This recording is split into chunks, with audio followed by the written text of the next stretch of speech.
Elion Braçë. Ndërkohë, Partia Demokratike përgjatë gjithë ditës së sotme ka denoncuar raste, mund të themi, të fotografimit të votës, të tentativës të shitblerjes së votës. A e cënon kjo integritetin e zgjedhjeve, sepse ju pak më parë thatë se procesi mund të themi që ka shkuar mirë, i qetë, dhe çfarë raportimesh keni marrë ju nga tereni për këto raste? Ne për ato 5 raste të cilat kemi patur raportime nga tereni, i kemi referuar pranë prokurorive të jurisdiksionit të përgjithshëm në rrethet përkatëse, të cilat i përmenda.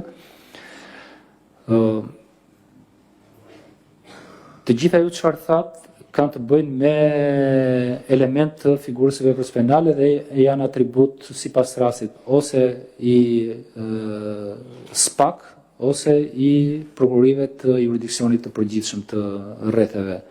Dhe do të jenë ato të cilat do të vendosin në lidhje me çfarë është pretenduar ose çfarë është evidentuar përfshirë në rastin konkret. Është jashtë kompetencës lëndore të themi të Komisionit Qendror të Zgjedhjeve për të dhënë një verdikt. Dhe sa kohë që nuk kemi në pozitën për të dhënë një verdikt në lidhje me këtë fakt, aq më shumë akoma nuk do ishte udhës të jepja një opinion ose një vlerësim në lidhje me këtë fakt dhe me këtë ngjarje.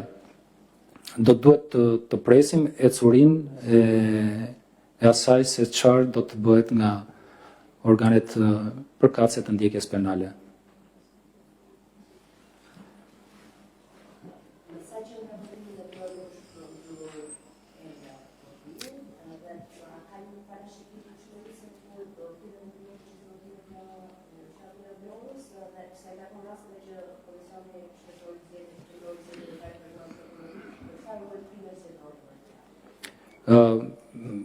Edhe në Vlorë ka përfunduar procesi i votimit, paktën sipas raportimeve që ne kemi marrë, pra nuk ka asnjë qendër votimi të hapur sot, në këtë moment që flasim. Ka përfunduar procesi i votimit në të gjitha qendrat e votimit.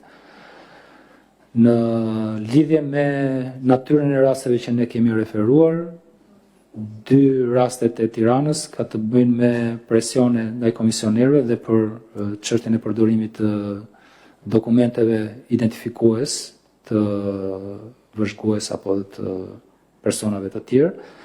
Një në Elbasan ka të bëjë me fotografimin e votës dhe lejim nga komisionerët për votim të shumëfisht. Një rast në Korçë, edhe ky ka të bëjë me lejim nga komisionerët për votim të shumëfisht.